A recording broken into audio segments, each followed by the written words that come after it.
Assalamualaikum warahmatullahi wabarakatuh. Tuan-tuan dan puan-puan, kita bertemu lagi sambungan siri perkongsian saya hadis-hadis tentang keutamaan solat berjamaah dan adab-adabnya.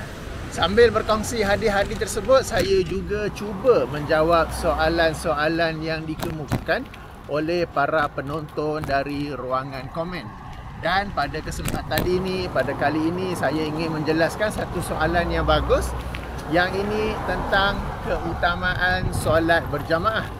Sebab sebelum ini saya ada berkongsi sebuah hadis Nabi SAW di mana solat berjamaah lebih utama berbanding solat bersendirian sebanyak 27 darjat.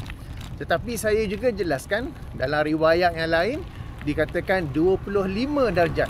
Maka saya mendapat soalan, yang mana satu ni? 25 ataupun 27?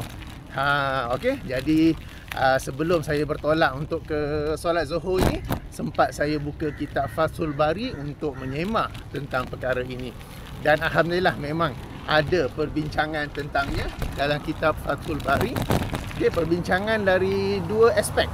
Aspek pertama ialah kekuatan hadis. Meskipun kedua-duanya adalah sahih, tetapi para ahli ilmu, para ahli hadis, mereka membicarakan manakah yang lebih sahih. Okey, bahkan di sana terdapat sebuah lagi riwayat yang berbunyi, yang bermaksud solat berjamaah lebih utama berbanding solat bersendirian sebanyak 20 lebih darjat.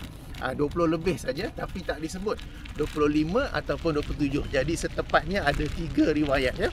Jadi perbincangan pertama ialah dari sudut darjat hadis, dan kesimpulannya untuk memudahkan ialah kesemuanya adalah sama-sama sahih. Meskipun ada sebahagian ahli hadis yang cenderung pada riwayat 27 darjat, ada juga yang cenderung kepada riwayat 25 darjat, tetapi kesimpulan secara keseluruhannya adalah bahawa kesemuanya adalah sahih. Kemudian perbincangan kedua ialah tentang maksud hadis tersebut. Okey, dan di sinilah penjelasannya bahawa apabila disebut tentang darjat yang berbeza-beza itu, ia merujuk kepada kualiti solat berjamaah itu. Kerana di antara individu yang berbeza akan ada kualiti yang berbeza, dan di sanalah yang akan adanya ganjaran ataupun darjat yang berbeza.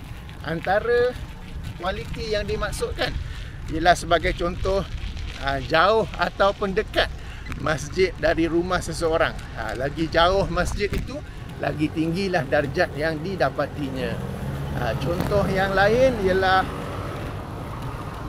dia datang awal ataupun lewat. Meskipun dia target untuk solat berjamaah bersama imam, solat yang pertama tu, bukan yang kemudian-kemudian, maknanya takbir yang pertama bersama dengan imam, tapi ada yang sampai lebih awal, ada yang sampai cukup-cukup saja, ada yang sampai tetapi jadi makmum masbuk. Jadi di sini juga ada perbezaannya, di mana yang datang jauh lebih awal, katakan sebagai contoh 10 minit sebelum azan ke, dia mendapat markah atau mendapat darjat yang lebih tinggi berbanding yang datang lewat. Demikian juga sebagai contoh, apabila sampai masjid sudah tentu boleh dengar azan, maka apakah dia menjawab azan ataupun tidak, apakah dia membaca doa selepas azan ataupun tidak. Faktor-faktor begitu.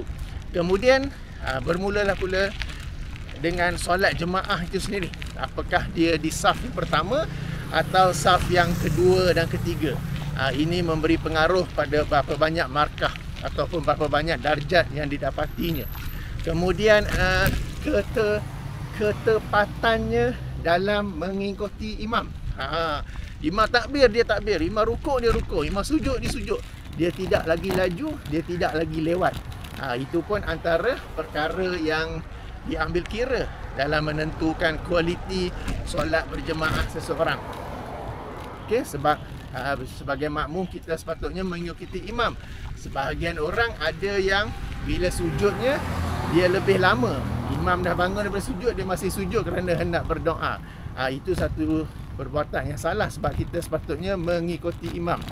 Memang dianjurkan untuk berdoa, memperbanyakkan doa ketika sujud, tetapi jangan pula sehingga menyelisihi imam.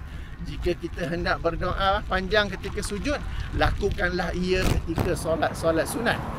Solat ba'diyah ke, solat qabliyah ke, solat tahiyatul masjid ke, atau solat malam di rumah ke, dan sebagainya, ya. Bila solat berjemaah, kita ikut setepatnya dengan imam. Demikian juga kekhusyukannya dalam mendengar bacaan imam. Okey, baik surah Al-Fatihah maupun surah selepas Al-Fatihah. Jadi faktor-faktor inilah kualiti. Okey, yang ini saya ringkaskan saja dan saya rumuskannya sebagai kualiti solat berjemaah. Itulah yang akan menentukan berapa banyak markah atau berapa banyak darjat kelebihan yang seseorang itu dapati berbanding dengan solat bersendirian. Okey, berbanding solat bersendirian. Jadi ringkasnya memang ada perbincangan di kalangan ulama, 20 lebih atau 25 atau 27 darjat. Perbincangan dari sudut darjat hadis memang semuanya sahih. Perbincangan dari sudut maksud hadis, maka ia merujuk kepada kualiti solat jemaah itu sendiri.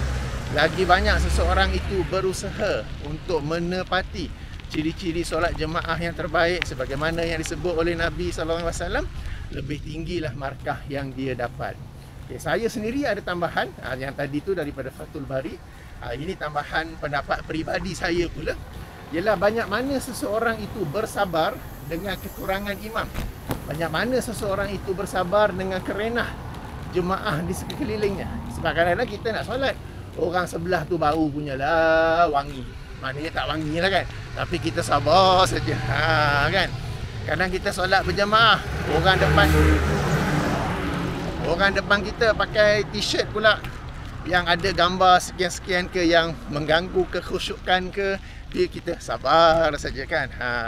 Kita solat menjadi makmum di belakang imam, imam tu bacaan punyalah tak sedap, tapi kita sabar saja sebab masih betul lagi, tapi bacaan tak sedap.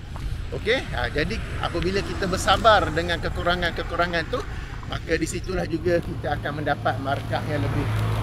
Sebabnya apabila kita solat berjemaah ini pasti ada cabaran-cabarannya dengan imam yang sekian-sekian dan makmum yang sekian-sekian.